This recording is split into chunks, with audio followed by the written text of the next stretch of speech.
This episode of the Better To podcast is brought to you by Kitty Mystic and DM Needom, author of the Better To Burnout series, which includes her latest releases of Fairy Tales and I Love You and Is Love Just Another High.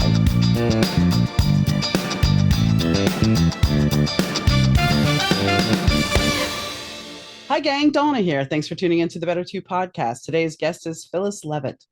Phyllis and I talk about her latest book that is going to come out next year, next July, called America in Therapy. And we discuss the fact that, well, America might need therapy, which, therapy, we've talked about therapy for several episodes and several seasons of the show. But I think she makes some very valid points. So tune in.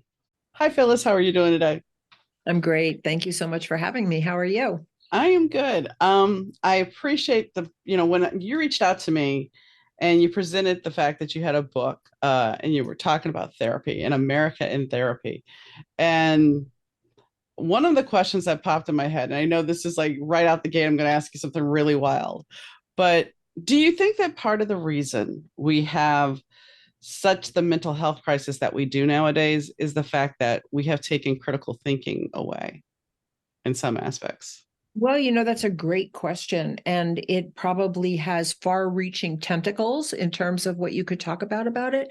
But I do think that it's I talk about the family of America as if it's a family, because what I have learned as a family therapist and as a therapist is that we take our family dynamics with us wherever we go. So whatever we learned and whatever our conditioning has been, most people without some kind of intervention or education or some kind of other, new perspective coming in on them, pretty much take what they've learned out into the world. And that means that we take it into our larger institutions, schools and businesses, and into government and legislatures. And so we play out those family dynamics wherever we go for the most part. And to zero in on your question, some of what happens in the larger family institutions and groupings is a desire to control people and to bend them to the will of those in charge. And that happens, for better or for worse. But when it happens for worse, then you have a limitation on critical thinking. You have a limitation on freedom of thought and freedom of exploration and freedom for, really digging deep and discovering like the roots of things or the best cures for things, because it may threaten the powers that be. And these are dysfunctional family dynamics when that kind of freedom of thought and limitation on discussion of different points of view takes place. And one of the ways to do that is to limit what people are allowed to say and punish people or ostracize them if they give an opposing point of view. So that's a very short answer to a huge question. But no, because it's a perfect question and it's a perfect explanation, because when you actually look at the dynamics of our world in general, you look at, and nobody jump on me for saying about religion, but I have to say this because at a certain point, there's certain aspects of religion, of government, that is all about power and control.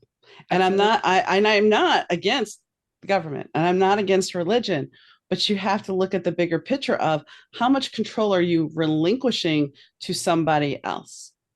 And it's not that like I said, I am not anti-government. That is not what I'm trying to say here. I'm just saying that we need to actually be willing to have critical thinking to be able to see the big picture. And I saw an interesting meme this morning that talked about once, I think it was allegedly by Einstein, but it talked about the fact that once media was controlled by one entity, then we would not be able to have a critical thought because we wouldn't have all the facts. And I think that's very much what's frightening about what's happened, because we really do need to hear other people's opinions. And one of the many reasons why I wrote my book was to look at what's happening in our country through the lens of what we know happens in healthy families and what happens in dysfunctional and abusive families, so that more people can have an idea of what's actually happening here, because it's psychological. Because so what you said, I agree with. It's not about government. We have to have some kinds of Right. institutions for rules and how we order what happens, and to make perfectly more smooth ways of cooperating with each other for the higher good of everyone, or the best provision for everyone. So it's not essentially about government. It's not essentially about religion. It's about the psychology that we bring to it. It's the state of mind. It's our beliefs about ourselves and about other people. And one of the big issues that we really don't talk about on the national stage this way, which is a very, very important psychological issue, is how do we deal with conflict?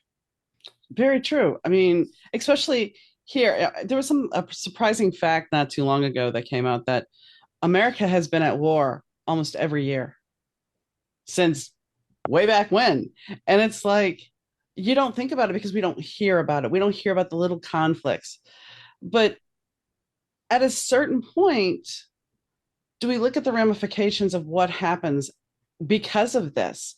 That's right. And the mental health issues. And I mean, this is a very telling thing too.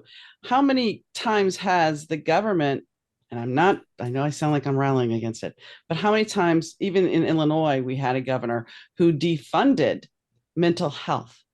And when you think about it, because I'm looking at a situation with my father, and it's like he was not told or taught that mental health, having good mental health, was something proper. There was always that stigma that something was wrong with them and I can't go talk to somebody. And I think that's a huge part because we still have that mantra in certain aspects, especially for men, Right. that I'm going to be blunt and I'm sorry if it bothers you, that Doesn't bother me. you're a pussy if you have to show your feelings. You're Right. not being a man. Why Mhm. is that? Why is that? Why is something feminine has it become something negative and derogatory in the first Patriarchy. place? Yeah. Yeah. So, I mean, we have to ask ourselves all these questions. Language has a huge amount to do with the way we think and feel and see things.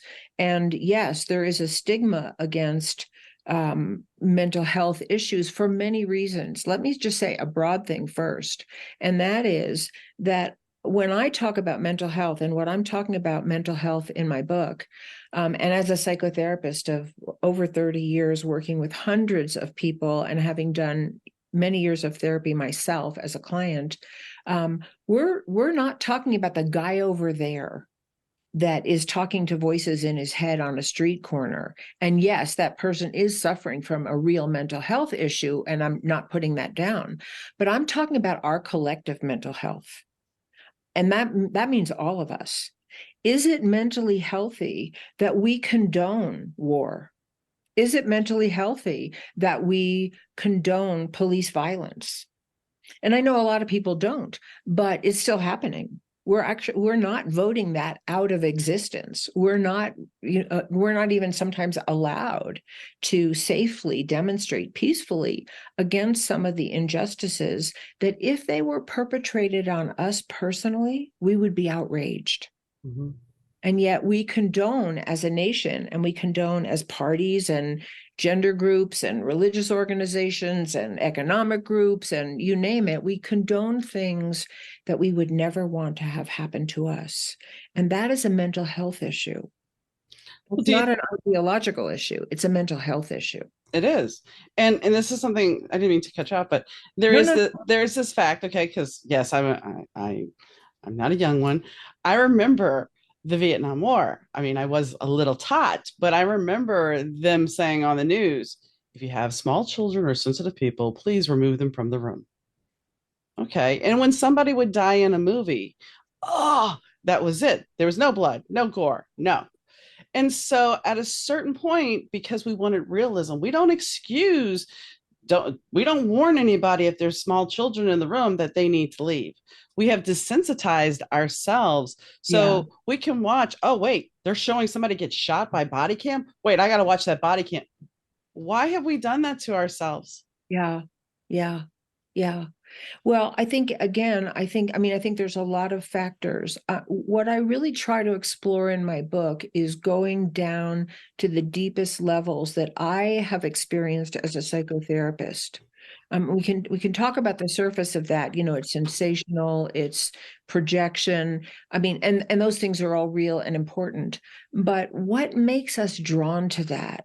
What happens to people that actually is a form of entertainment rather than horror, like that we should be outraged or horrified or want to do something about that level of profiting off of violence toward other human beings in real time. Mhm. um, and so what I really try to look at are abuse family dynamics, both on the individual level. I'll say abuse and dysfunctional family dynamics on the individual level, and how they translate to larger institutions, to within our communities, within our religious organizations, within our schools, within our businesses, and within higher institutions of government, and how there is a correlation between what goes on in a dysfunctional or abusive family and what is getting translated into the larger family systems that we're all influenced by and conditioned by. And so as a therapist of so many years, working with so many people, children, teens, adults, couples, families, you name it, I have to say that abuse and dysfunction is epidemic in our country. We are not a country that prioritizes the health of the family and the well-being of the family. And in fact, in many ways, we deprive families of some of the necessities that they need to function well, whether it's a living wage or access to medical care or easier access to education. I mean, there's justice, all kinds of things that we have problems, severe problems with in America. And families are really suffering high levels of stress, high levels of intergenerational abuse that just gets passed down with no interruption, addiction issues, depression issues, anxiety issues, all kinds of issues that are flooding and really conditioning our families and therefore our children. And without access to good mental health, whether it's even just the access to therapy for a lot of people, but it's way bigger than that. If the family system is not providing well for the individual family, then the family system of America needs to be addressed. And that's really the heart of my book, that we cannot continue to blame our victims. This is what, go ahead, go No, go ahead. ahead, go ahead, go ahead, go ahead, Well, go ahead. this is what abusive parents do. They blame their victims or spouses. I hit her because she, talked back. I beat him because he didn't do his homework, or whatever. There's always a justification for that an abuser uses for what they dished out to another person that was really hurtful. And we do that as a country. We blame our poor. We blame the addicts. We blame the people on the street. We blame whatever we do, and we target certain populations more than others. We target certain races. We target gender issues. We target economic classes. We target certain religious groups. And these are abuse family dynamics. There's no justification for abuse. In the world of psychology, you don't fight that, you try to heal it. Right. And that's the basic theme of one of them. I mean, I could say 10 basic themes of my book, but that's a big one, is that we have to get out of the paradigm of dominating and suppressing other people and trying to bend them to our will, and move toward a culture that is actually trying to heal our ills. Because when you don't help people, they become symptomatic. Victims of abuse in their own home become symptomatic. whether they become, walled off and isolate, or they become highly aggressive, or they become easily controlled, or they have addiction issues, or, there's a whole long list of issues for people who are treated poorly by other human beings and don't get help and don't get rescue. And if we're targeting whole populations in our country, they're going to be symptomatic. And then it makes no logical sense, but it's also unjust to blame them for their symptoms. And let me, I Go want ahead. to say, well, I want to say a big thing about that, but I want you to chime in before I do that. No, go ahead. The only thing I was going to say is we've taught, and this is something that's come around in the late 90s, early 2000s, that we, instead of actually talking about our problems and dealing with our problems, here's a pill. It'll Right. fix everything. And that may be true, and some people may need that. But the fact is, you're not still dealing with yourself. And it's like, I was talking to somebody not too long ago. When you move, the first time I moved from New Orleans to Shreveport, I'm like, well, I can start this whole new life. Everything's going to be Right. great. And I was a teenager, so I didn't really fully grasp everything. But the truth of the matter is, wherever you go, you take yourself. You're, Absolutely. and so, in order to deal with that stuff, you have to heal yourself. A pill's not going to fix. A pill may make you feel better. I'm not going to, Right. but in most cases, you're not getting to the root of what caused this. Well, that's the whole point. And that really is the whole point. And one of the things I can say is that if we look at our culture, and I think this is bigger than the United States, but definitely in our culture, we are we're very adamant that we want our devices fixed. If my phone breaks, I want it to be fixed. If my car breaks, I have no problem going to a car mechanic or a computer specialist or a doctor. If I'm, my appendix is exploding or I'm in pain from a broken leg, I have no problem looking for expert help in all those areas except mental health. There's such a taboo around even looking at that. Like, why? And I think we have to ask ourselves that question. Why do we want high-tech everything except high-tech human relations? I think there's a big, to go to your point, I think because the stigma of the 50s, 60s about mental health was, oh my God, you must be crazy. Right. And we talked about this off camera that, yeah, my mom was smart enough that when my parents got divorced and I was acting out, I was acting out, she's like, well, we're going to get you in therapy. Now, my dad would never participate. My dad would never show up. And my dad still will not go to therapy. He needs it. Mhm. He's had some issues, and I won't go into full detail, but I have talked about his drinking problems in the past.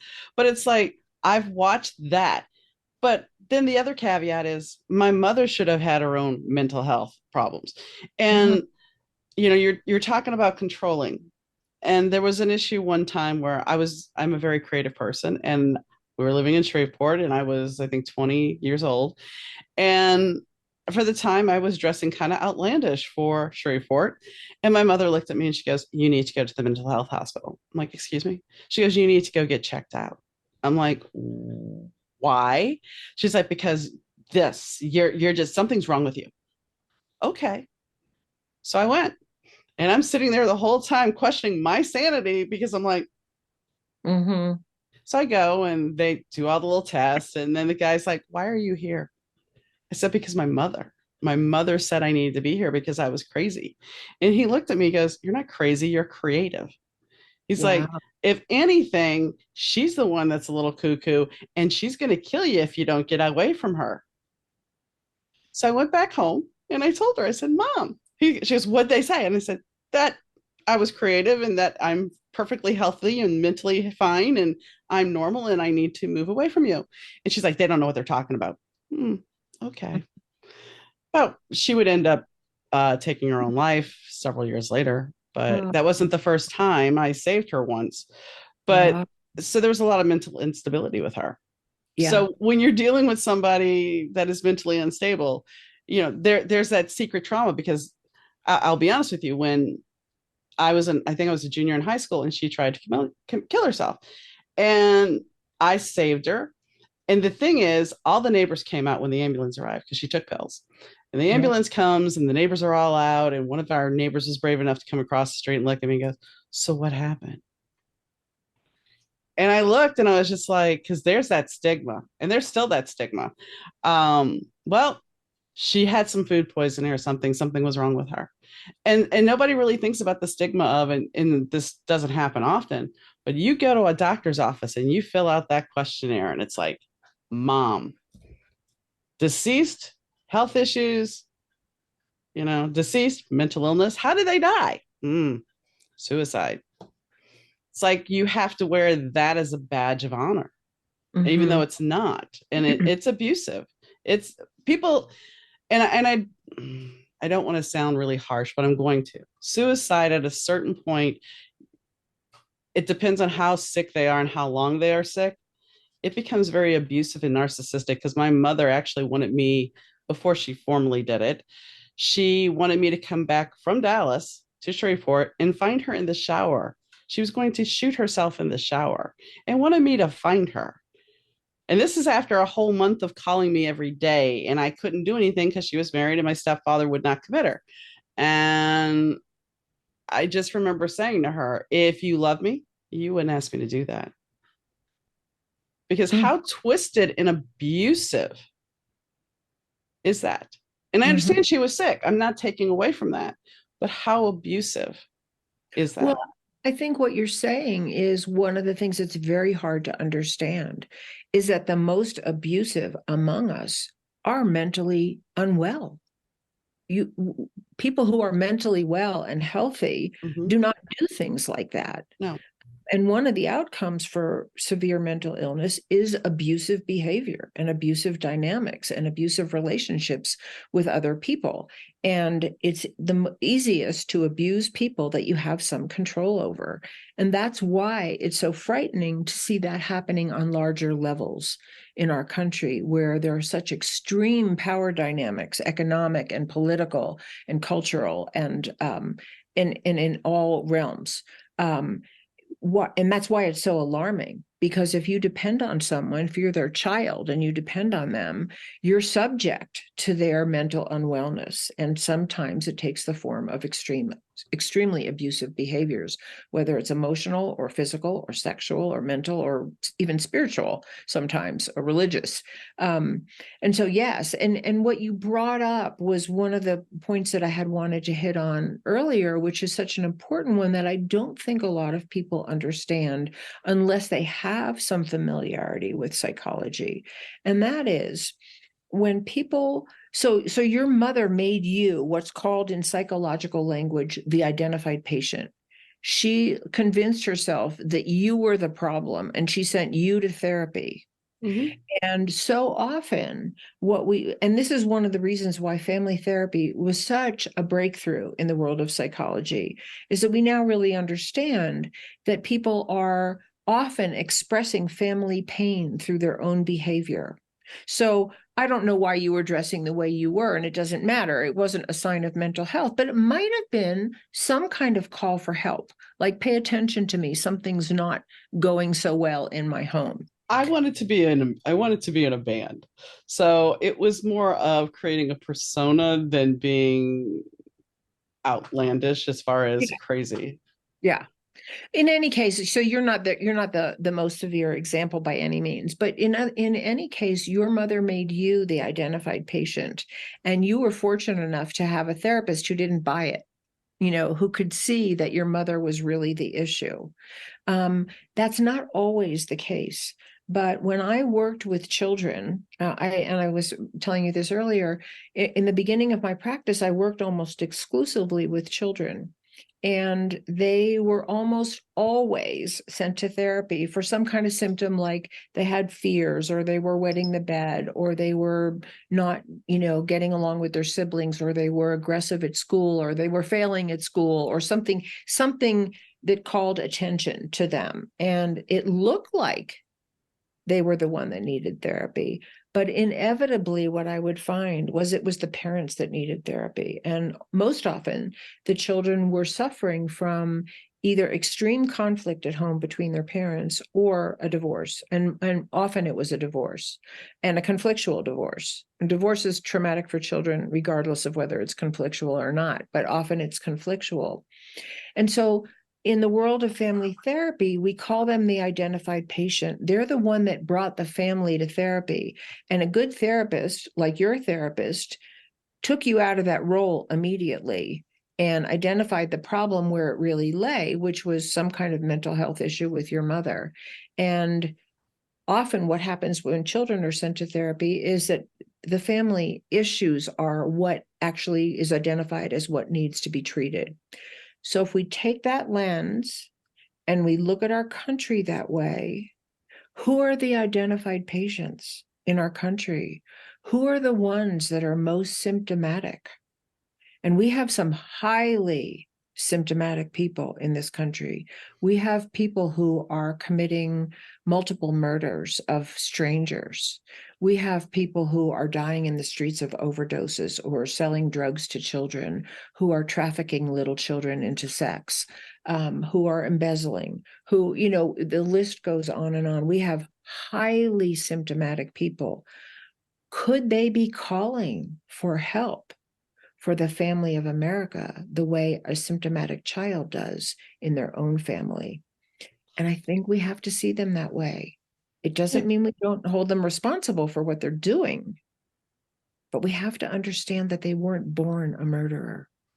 Well, my question for you then is some of these people that are acting out, we go back to something you talked about earlier, is it the ancestral traumatic trauma that has never been dealt with? Because I mean, there are days, and yes, I still have a therapist because I lost my husband and everything else, but there's still days where my mom can get in my head and tell me play those games. So if a person, for me, I deal with my crap, but for the person that doesn't deal with their crap and they constantly still hear their dad saying they're a POS, or Right. they are, how else are that, I'm never going to amount to anything, so I might as well go do this.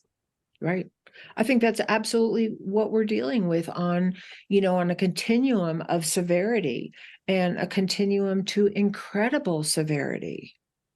Yes, absolutely. And so that's why I say it is a mental health problem for our country.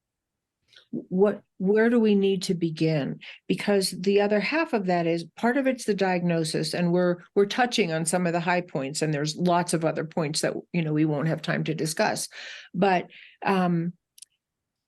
if there is a cycle of abuse that continues if it's not broken, and we know that there is a cycle of abuse that will continue if it's not broken, and yes, there are people who just don't fit that mold. There are people who somehow rise from the ashes and they lead these stellar lives, even if they've come from a horrific background. But we have to know that there's hundreds of thousands of people who don't rise from the ashes, who continue something, whether they're acting out on themselves or the people around them or their employees or the people who voted for them. The one thing I find often, I mean, for me, when I worked in insurance, I started out as a mail file clerk, and then I worked my way up to a claim supervisor. So I understood what it was like to be the little person. And sometimes I think when we're looking at politics, we'll just touch on that for a second. When you have politicians saying, well, it's too much to pay for somebody's childcare, or it's too much to pay for somebody's food. Have you been in their situation? Do you understand? Do you have empathy? And I think, in a way, if you want to run for office, if you want to run for office, if you want to be in that position of power, then guess what? For at least a month, you give everything up and you live at least for a couple of days, if not a week, like a homeless person. Yeah. You live with kids that don't have food, and you experience that, because then you're truly going to understand the plight of your constituents and not beholden to corporations that are writing these bills out and only care about their bottom line. Well, I couldn't agree with you more. And these are also mental health issues. Mm-hmm. When you don't have empathy for the pain of other human beings and their children, And I really want to emphasize the children, because the children are having no choice. They're in these homes and they're going to grow up with the scars of what's been inflicted on them and what's been withheld from them. So, absolutely. And the lack of empathy is one of the outcomes of an abusive family dynamic. Mm-hmm. An abuser doesn't have empathy, they don't teach that to the people around them. So if you are one of the people in an abusive home, whether it's an abusive household or an abusive community, or if you're being targeted for discrimination because of the color of your skin or your race or your religion or your gender, um, you are being treated by an abusive culture. You're internalizing the shame and blame and hostility of an abusive culture. And for some people, it kills the empathy inside of them, because it doesn't work to have all your tender, loving feelings out to be tromped on Right. and hide them away. Um, and whether you become self-protective and easily controlled, or you become someone who identifies with the aggressor. But in the bottom line is, an abusive culture breaks the bonds of human connection. And we have to have those bonds of human connection to feel empathy and compassion for others. And the more that this kind of mushroom cloud of abuse dynamics accelerates in our country, we're killing off empathy for one another, which is the foundation for healthy human relationships and healthy children and a healthy future, and maybe even a viable future. The one thing we didn't touch on about abuse though is the abuse sometimes can turn you into, I have to try to fix, I have to try to save, I have to try to do everything to make you right. And I think you can, I mean, I hate to say this, but I know quite a few people. The key word to somebody who has been in an abusive relationship is the fact when they will continually say, I'm sorry. Because basically that term I'm sorry comes to a point where it's like, why are you sorry? Are you sorry for the fact that you exist? Are you talking about the abuser or the person who's The abused? person that was abused, the person, the aftermath of that person being abused, the child being abused, and the consistently saying after the fact, as an adult, I'm sorry. Mm-hmm. And I don't think that we look at that enough and say, because when you look at that person's usually sorry for nothing. They're sorry because they may have said something that they interpreted it to be said wrong, even though it's not. Or They are they're so used to taking the blame that right. they really believe. I mean, I've worked with so many people who have been abused as children who really believed that they deserved the abuse, because that was the message, whether it was overt or implicit, that they did something that warranted what happened to them. And when you have people, many people, who have internalized blame for what's happened to them, and many people do internalize the blame, um, then they can be more easily controlled by others, because they're so willing to take responsibility for something that's not theirs. So there are many outcomes to an abuse family dynamic. That's one of them. And it's just as dangerous, if maybe not more as obviously, but it's just as dangerous as someone who identifies with the aggressor and becomes abusive or over controlling themselves. And what we see in the world of therapy is that someone who has identified with the aggressor on some level, who seeks control and domination, will invariably be attracted to someone who can be dominated. Well, it's And sorry. go ahead. Go It's ahead. it's the people pleaser. You become the people pleaser, and you relinquish control, because it's much easier to relinquish that control because you want to avoid confrontation at any given avenue because you've experienced confrontation so often. That's right. So it's much easier to become the people pleaser and say I'm sorry, because that's just, and that's the other, it's like you have this fine line when you're dealing it. And most people say, well, no, you had the idyllic childhood, you weren't abused, blah, blah, blah. But the truth is that a lot of this abuse can be mental, and it can be not Absolutely. necessarily the quintessential abuse you see on TV. And Right. so that therefore, like you said, we have this bigger thing to look at. And the other thing is, that we didn't touch on is I can look at, because my grandmother helped raise me at times, and I look at my grandmother as how she raised me, and then I look at my mom, and I'm like, how did my mom turn out this? But the fact of the matter is, my grandmother had time to grow, mellow, mature, Mm. and I don't think we can't judge. When I look at I found out something recently because somebody did some ancestry. My dad's mother lost her real mother at 3 years old. And so she was brought up by her stepmother, and her dad was atrocious beast, from what I know. Now, knowing that, I can look at it and go, okay, so I understand where her trauma was, and I understand where she passed it on to my father. I Mhm. can look at it differently, but that's part of this whole thing. If you're not willing to sit there and take the rose colored glasses off and see your parents as being the people that they are, and not just mom and dad, oh, it's so great. Who were they? And Mhm. and how did they, because they're not treating your grandkids the same. Right. So you have to look at them and then try to look at their family and see the bigger picture of what was their mental health like. I mean, my grandmother would brag when she was my dad's mom. We would we that she had come up here to live with us for a bit, and she's sitting there telling my husband how she used to take casserole before she went to a party or went out drinking because she could drink them in under the table. Oh, okay. And she's bragging about this, but in the back of my head, I'm like, okay, so this explains why dad is capable of doing this. For me, watching him do that made me go, no, because to me, it was obvious that if he could do that, I certainly could do it. And my mom's dad was a drinker as well. So it was just like, mm-mm. I've seen the Mhm. nastiness. My dad was a Mhm. happy drunk for the most part, but I've seen both sides, and no. Yeah. Well, you bring up another really important point, and that's one of the beauties of the whole world of psychology, and why I think it's so important for us to bring this lens to America and to our larger institutions, is that we look for the origins, we look for the history. And the whole point is not to blame anyone, it really isn't. It's to heal. The more information you have about where you came from and what conditioned you and what the outcome of that was for you, what you came to believe about yourself, what coping mechanisms you adopted, what you came to have as expectations of yourself and others, what you would tolerate and what you don't, who you're attracted to and who you're not. All of this can be, there's no perfect formula, but we can understand it better if we understand our history.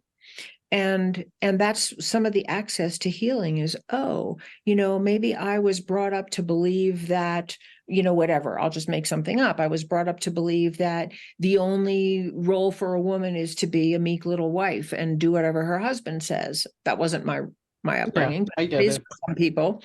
um and you believe that unless you can unless you're in enough pain about having taken that on, that you're willing to do some work and unpack layers of what conditioned you to believe that. Because inside each person is an essential self that doesn't have any of those beliefs. They're just kind of layers that get put on us from the conditioning that we have. And so one of the things that I think we really need as a country is to look at our own history. We come from, you know, immigrants, except for the Native Americans who were here, who we have massively traumatized. Yeah. We come from largely from people who were also traumatized, people who were prisoners, people who were fleeing persecution or poverty, or religious, injustice and persecution. And we brought our traumas with us. And we know none of those people got help for their traumas. The world of psychology didn't even exist. And so all of that got passed down intergenerationally, and is being acted out today. And so when we talk about America in therapy, we're really talking about not from blame, but actually with compassion. We have a long history of coming from people who were suffering at the hands of other people, and we have perpetrated a lot of suffering.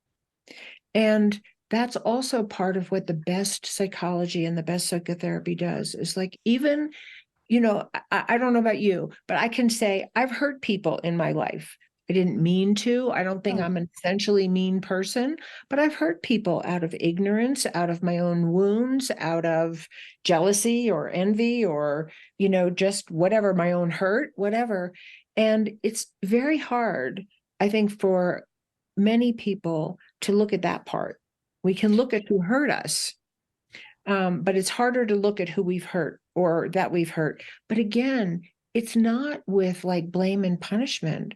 The whole lens of psychotherapy and psychology is healing. Okay, so, I misspoke to this person and I had a snappy tone of voice. I did that with my husband this morning, you know, and then I heard myself and I was like, I'm sorry. I really don't mean to talk so grumpy to you. And we can learn how to do that because that heals relationship. And we can learn how to do that as a country. And it would be massive if we did. well, I think also you have to come to the fact that not everybody is going to like you and that you sometimes are going to be the villain, even if you don't intend to be. Sometimes because you didn't do something for somebody the way they wanted it done, you Right. might be the villain in their story. There's one statement that I really, and I don't know how you feel, one statement that always grinds my gears, and that's feelings are not facts. And while that may be true, that feelings are not facts. There are how you feel. And I think when people say feelings are not facts, you're dismissing a whole bunch of truth there. Because if it doesn't matter if it's not factual, if I'm feeling that way, isn't that a fact that I'm feeling that way? Well, I think what's important is that it's important that you're feeling that way. And, um, how I feel about the weather might be different than the fact that it's lightning and thunder out there. And it's a fact that it's lightning and thunder out there. And this is kind of a stupid example, No, but but I might have lots of feelings about that. I might be scared. Maybe mhm. lightning almost hit me when I was a child or whatever happened. Um, so, I think what happens, what's behind that statement is that we still try to control each other with our language. Mhm. That dismisses a whole realm of human experience in one statement, Yes. right? Yeah. And we do this all the time. I wrote a chapter in my book on the language around victims and survivors, because it became very unpopular to say you were a victim. Somehow, if you said you were a victim, you were a whiner, or you weren't willing to get up and try again, or you are staying too long and playing the sympathy card, or whatever you're doing that has a negative connotation.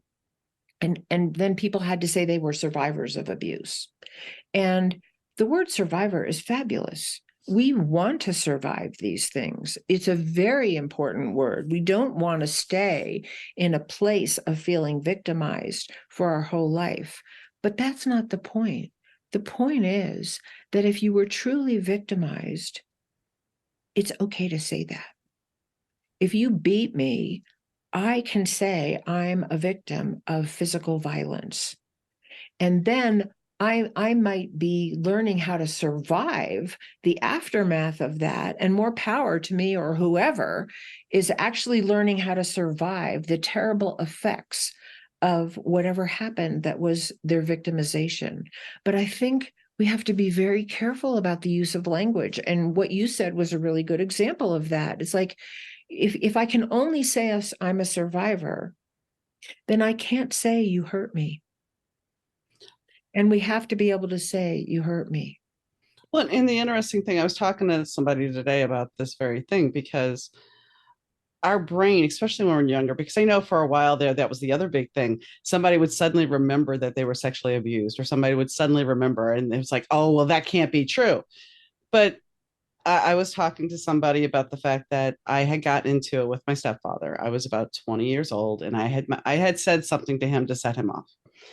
And he got up from the kitchen table, and I was by my bedroom, and he pushed me up against the bedroom, the hall wall, and put his hands around my throat. And there was scratching, there was some, okay. But my mom tells me, she says, well, If you call the cops, I can't do anything. I'm not going to do anything. If he kicks you out, I can't do anything. I'm like, okay, fine. So I have no, but wait. Okay. There's a reason for the story, and but that I know that all sounds awful, but there's a reason for the story. So for a long time, when I talked about this, because ultimately, he kneed me in the groin when I clawed his face. That's how he finally released my grasp because I clawed him. But the fact is, I would sit there and say I had a physical altercation with him. I did not own it. My mind would not let me own it. I hit, I think, 40 something years old, and I watch Law and Order all the time. I've watched crime dramas, and it was something about the exact scene that somebody got pushed up against the wall, hands went around her throat, and they were like, "That's attempted murder." And all of a sudden, the 40-year-old mind could process what the 20-year-old mind couldn't.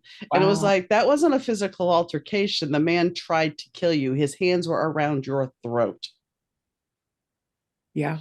And so I think, going back to the victimization that people are like, oh, that's repressed. That's all.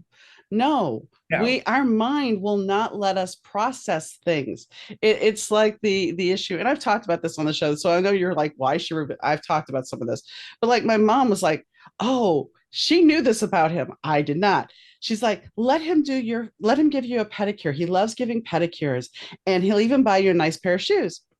Okay, Mm, I'm 17 years old. I don't know any better. Okay, fine. Yes, it's grooming now. I know this, but at the time, didn't even think about it. My husband passed away. I'm talking to one of my friends about finding videotapes after my mom died of my mother's feet. And I'm like, all of a sudden, even though this was years before that I found the videotapes and I didn't put two and two together, all of a sudden now it's like this light bulb goes off, and I'm like, he had a foot fetish and she let him touch my feet.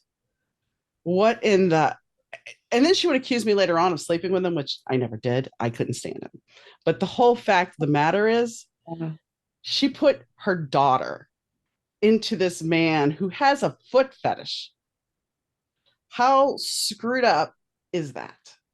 But it goes back to something you said about me being the patient, because her doing that then allowed her at a moment to say, I must have slept with him because obviously he has that foot fetish.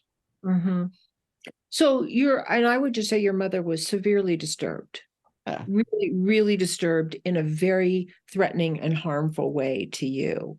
And that is, what we have to look at in our homes, in our communities, and in our larger institutions, that your mother had power over you. And there are people in positions of power today who are really unhealed from whatever wounded them and set them up to have no empathy, to target other people, to hurt other people, to withhold from other people, you name it. And I think we have to identify that in our homes, in our communities, and in our country. And on a very like fundamental layman's level language of psychological health and ill health. And that's really what I'm trying to do in my book. I 100% agree. And I think that's, when we talk about the family, there's a friend that I know that had in vitro, and she should never have been a parent. She reminded me a lot of my mother. And I'm thinking, why do we not have psychological tests for that? Mm-hmm. I mean, I know that people are like, well, yeah, you can have a kid anytime, but are you really capable of having a child? Are you really if you're having a child to fix a relationship, that's not a reason to have a child. If you're having a child because you think you deserve it and you think that kid's going to give you unconditional love, that is not right either, because you're setting those kids up to be Mm-hmm. mentally abused. And so that's where I have to ask, this goes back to exactly what we're talking about, because it's like, if you have these people that are not capable of being nurturing, how are these kids going to have nurturing? I mean, I got raised by several different people, so I fortunately had Yeah. other avenues. Yeah. Yeah. But Definitely. to be in that situation, and here's the thing about that, because I had my mother, that friend that I talked about, she reminded me a lot of my mother. And Mm-hmm. so we tend to, Yeah. and this goes back to your point, we tend to, until we start healing those poor parts of ourselves from those abusers, we will tend to pick those same people over and over and over again. Absolutely.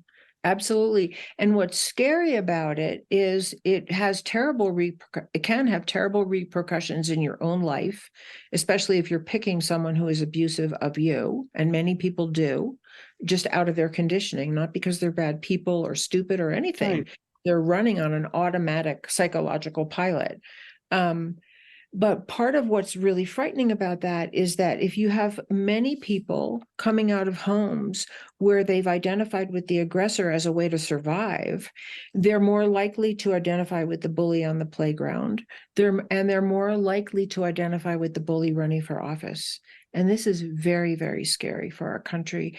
And so for me, the call is really like, let's look at our mental health from the ground floor up. Let's begin to provide for families. Let's demand of our lawmakers and people in positions of power that they heal their own wounds, that they abide by certain rules of just respect and nonviolence, and model for our young people what we all want in our own families and in our own homes for ourselves.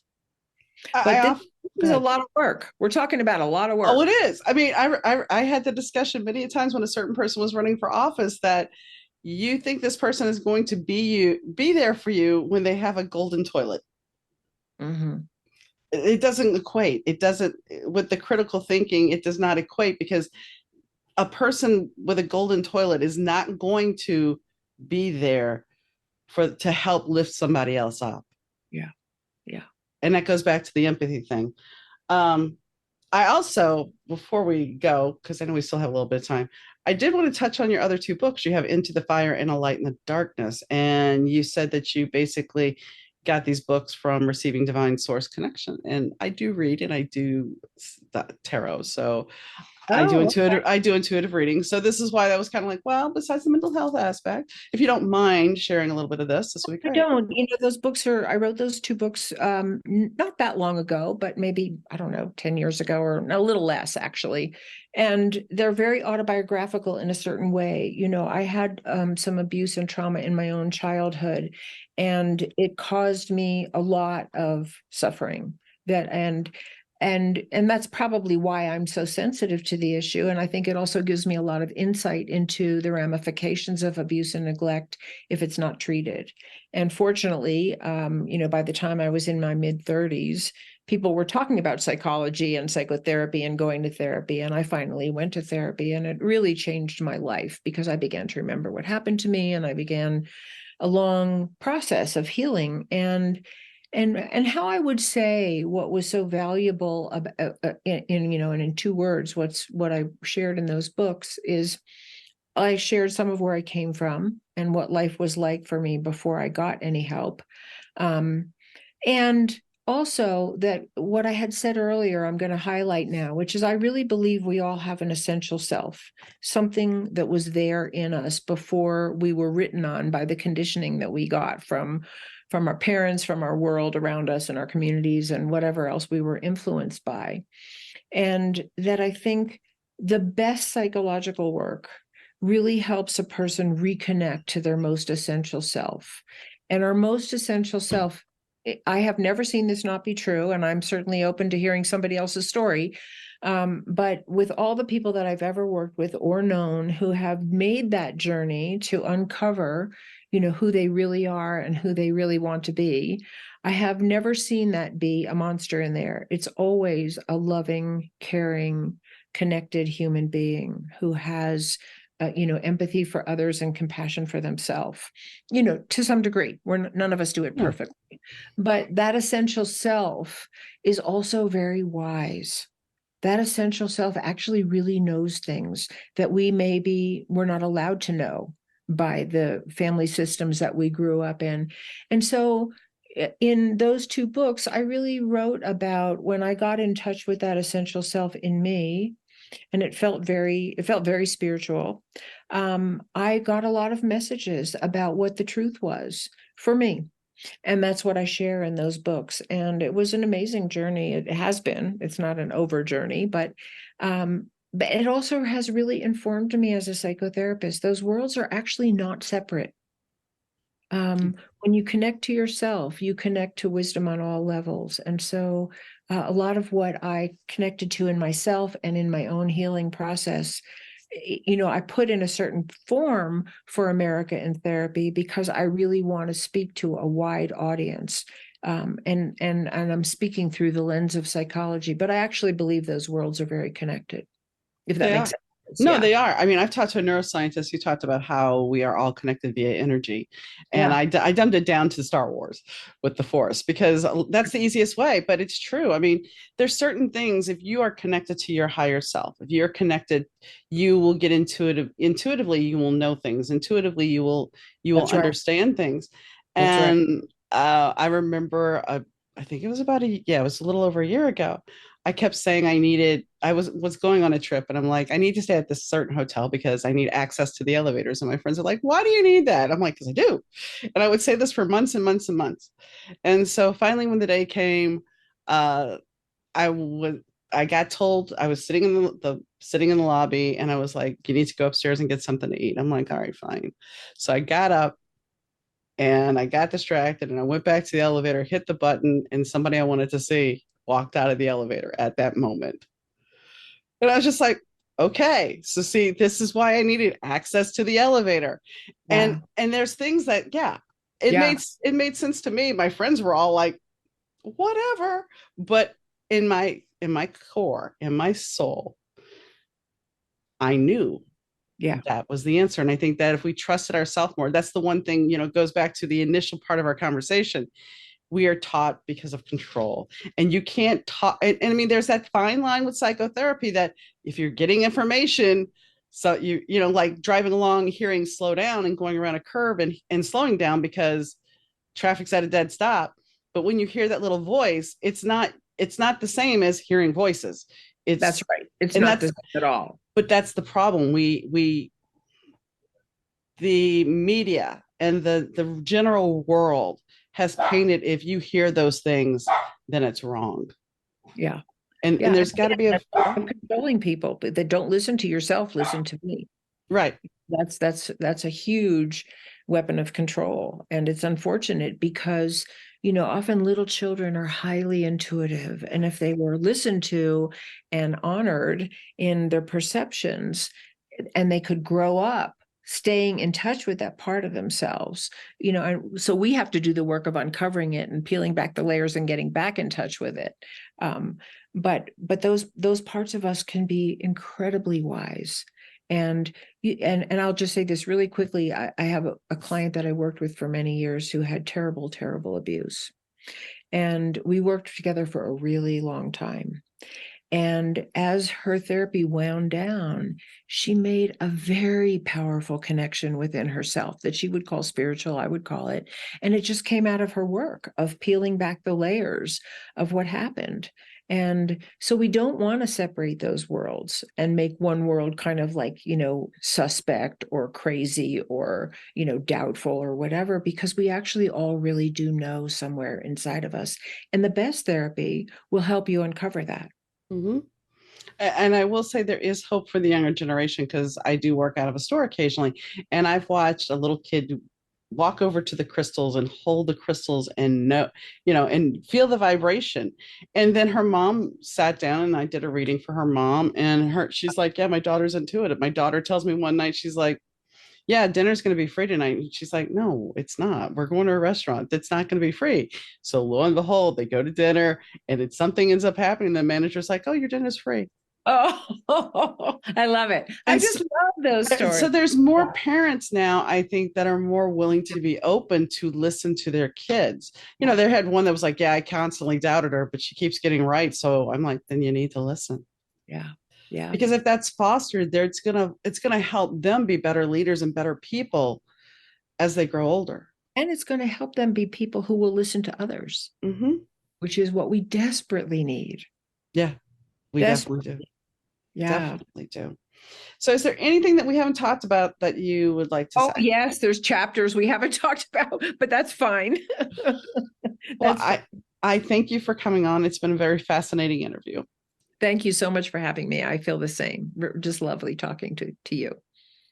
So, if you're a regular listener to the show, the stuff I shared, you've heard it before, and it's not shock and awe. And it was more about proving how sometimes we can bury things. Sometimes we don't really want to face things. And yes, the stigma of mental health. And while it has improved, much, much improved, that people don't have such stigma about, oh my gosh, I can't deal. We're more open to getting therapy. We're more open to facing what is troubling us. And that is growth. That is growth. That's healing. That's potential for change, potential for a new life. But as she said, we have to look at it in a more dynamic, bigger picture, because the traumas that are consistently repeated daily because we have no empathy for other people, well, that is a problem, because nobody needs to be suffering for the reasons that they're suffering. We can all work together and make this country and this world a much better place. And then I know somebody's like, oh, here she is on her soapbox again. But that's the truth. If we could all actually face things and really look at it, and look at our parents and look at our families and look at the place where we work.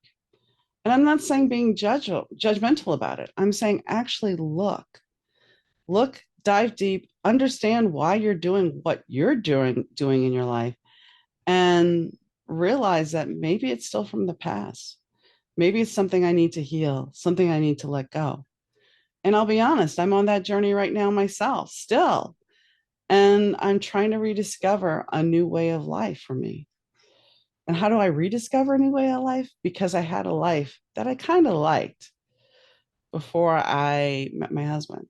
So I'm rediscovering that part of my life, but I'm rediscovering a different version of me, a side of me that doesn't have to be trapped by items of clutter, or items of things that don't matter, or even memories that just are painful. By facing them and healing that, I can move on.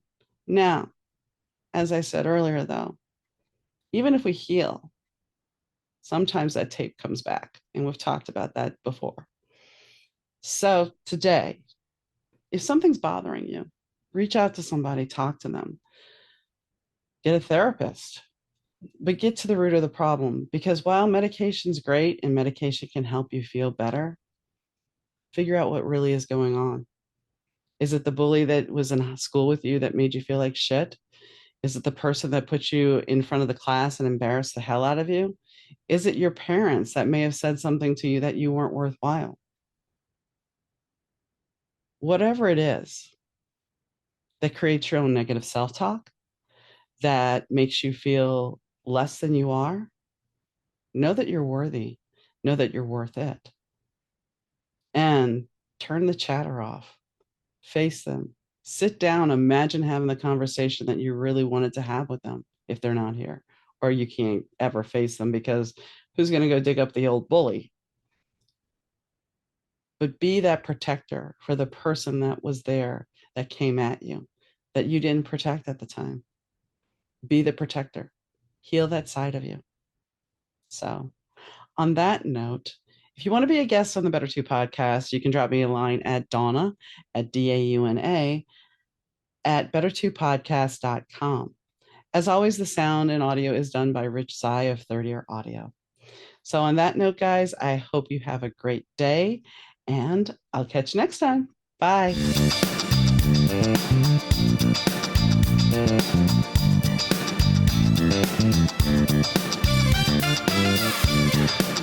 The Better Two podcast is mixed, edited, and produced by Rich Zai of Third Ear Audio Productions.